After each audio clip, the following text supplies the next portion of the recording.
So good morning. I'm Lorenza at UNICollaboration, and today I'm in conversation with Gina and Nidhi from SETU in Ireland, and we're going to be chatting about their experience of virtual exchange and training. But first of all, may I ask you to introduce yourselves for our listeners? Gina first and then Nidhi. Good morning, Lorenza. My name is Gina Noonan. I'm the head of the Teaching and Learning Centre here in SETU. So we look after staff training, professional development, and we're also learner focused as well. So we have a lot of initiatives going with our learners and to support them to have a really good learner experience. Thanks, Gina. Hi, everyone. I'm Nidhi Piplani Kapur, and I'm a PhD student, a second-year PhD student studying at the Southeast Technological University, Waterford campus. My area of specialization is in internationalization at home, and I'm looking at how we could create a framework in the context of higher education systems in Ireland. We have seen some fragmented efforts across universities, and we want to create something that brings it under the umbrella for all universities, and how it can help create, a curriculum that prepares students with global competencies that are required to thrive in today's world of work. And I really feel that the COIL training has been a very useful starting point, and I'm sure we're going to be discussing it shortly after this. Thank you so much. Thanks, Nidhi and Gina, for joining me. Yes, we were talking about UNICollaboration and training in virtual exchange, which you and a number of your colleagues undertook with us a few months ago. Would you like to tell us how that went for you and the impact on how you're going moving forward in terms of using virtual exchange? I don't mind who goes. You can contribute both. Well, I might just start there and give a bit of context to it, if that's okay. So I suppose just in where we were at with virtual exchange, there were kind of pockets of practice across the university.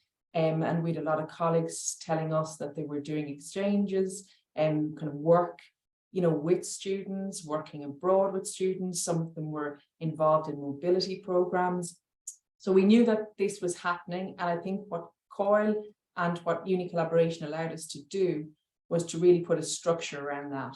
So we were responsible here in Teaching and Learning Centre, we were responsible with the coordination of the training.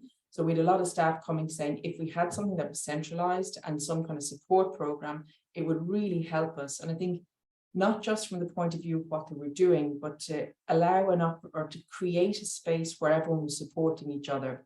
So it was the first time, I think, that we had colleagues coming together for a purpose and knowing that everybody was working together in kind of virtual exchanges, sharing practice, sharing ideas. So I suppose the first thing is it helped us really structure the support system around it. So I don't know, Nidhi, if you want to add to that one.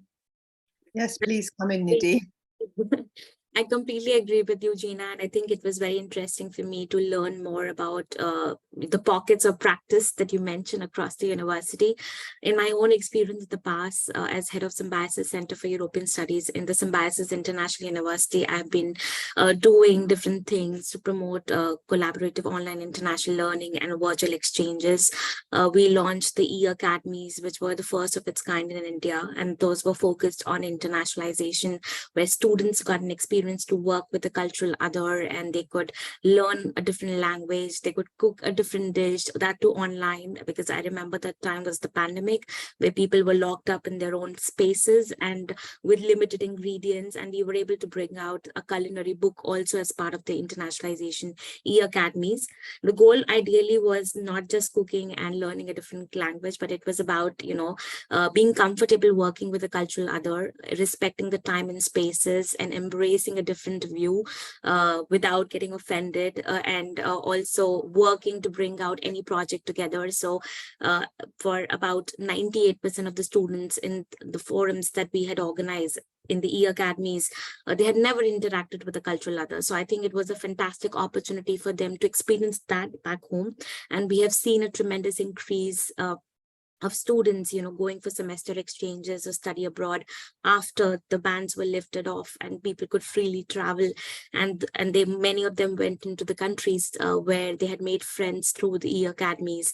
So it was a wonderful journey that was not only limited to the 3 weeks of organizing that program, but thereafter as well. And I was very excited that Southeast Technological University, with the help of Gina, we were able to do this. And then we had a support group afterwards, which was created on Microsoft Teams, where we can interact and share things with each others. So I think it's been fantastic. And the training that we got from you and Dr. Miriam Hawk really opened up different perspectives, because we have been practicing it. But obviously, there are some things that we need to keep in mind, the nuts and bolts. And I think it was very, very useful and refreshing for me, particularly after doing this. And I could reflect back on what could have been done better and how we can make it even more useful for students later on. Yeah. Thank you for sharing, Nidhi, your experience in the background there, which I love that you said the students actually started to meet each other and that they hadn't engaged with other cultures, and now they are. So that's the wonder of virtual exchange. I'm wondering, what's the main takeaway from the training? Because you were mentioning, things could have been done better, and you were doing it already. But would you like to share what you took away from the training that has helped moving forward? I think one of the things that we were doing earlier on was just to get people started and comfortable with the idea of virtual exchanges and COIL.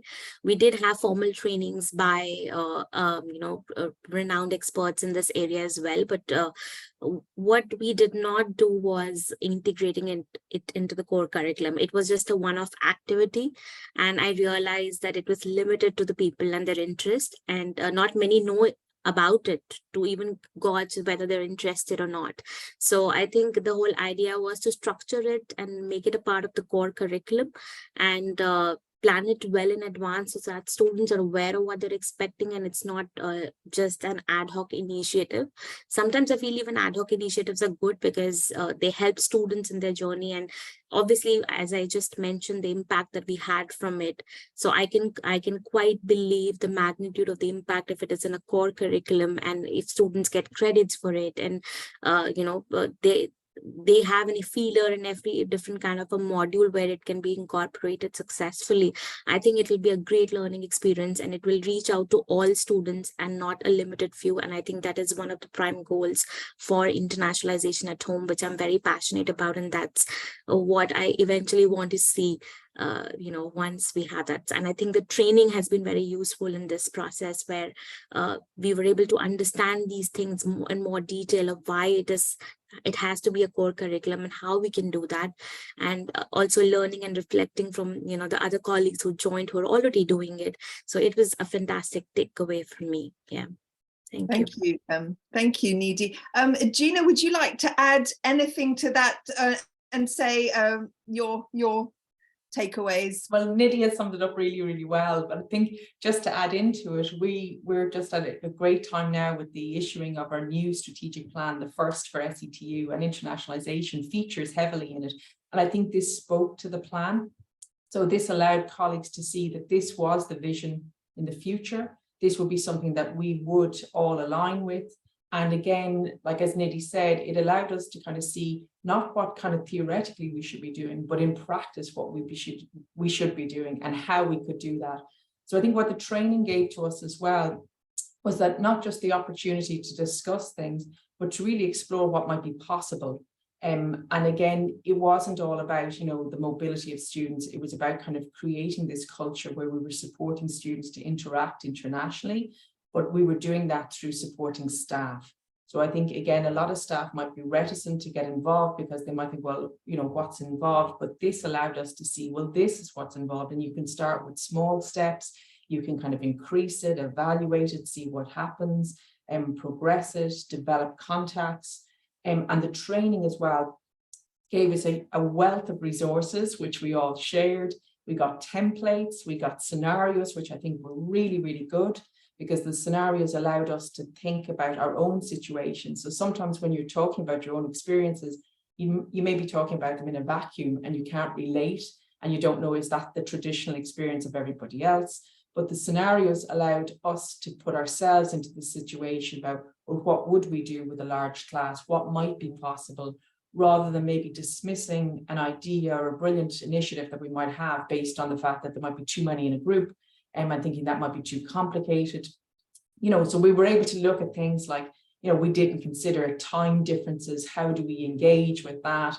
We didn't consider outside work that students may have to do. How would we kind of, you know, take all these things into consideration in advance, and then to, I suppose, to structure, well, what might that exchange then look like? What's possible? You know, how do we ensure that the students are supported?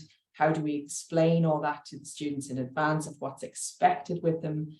And one takeaway that really came out for me was that sense of, you know, start the contact, you know, make sure that you don't just leave it to the students. So I think during the training ourselves, we saw that you need to start and you need to support from the word go. So when a project, you know, is set up, it's not a case of just leaving students to engage with colleagues or their peers abroad, but it's really about saying, here's the direction, here's what we need to do, even if it's the smallest thing of getting online, introducing yourselves, seeing other people, seeing these are the people that we're going to be working with, collaborating with. I think that in itself, you know, it was really, really good. And we saw it even online, because we're a multi-campus university, we experienced how valuable it was to come together and share ideas. And we'd love our students to do that then, I think, as well. So that, for me, was a really strong takeaway, that social aspect of the whole virtual exchange. Thank you, Gina, and thank you, Nidhi, for sharing your experience of virtual exchange and training with me today. Thank you very much. Thank you. Thank you so much.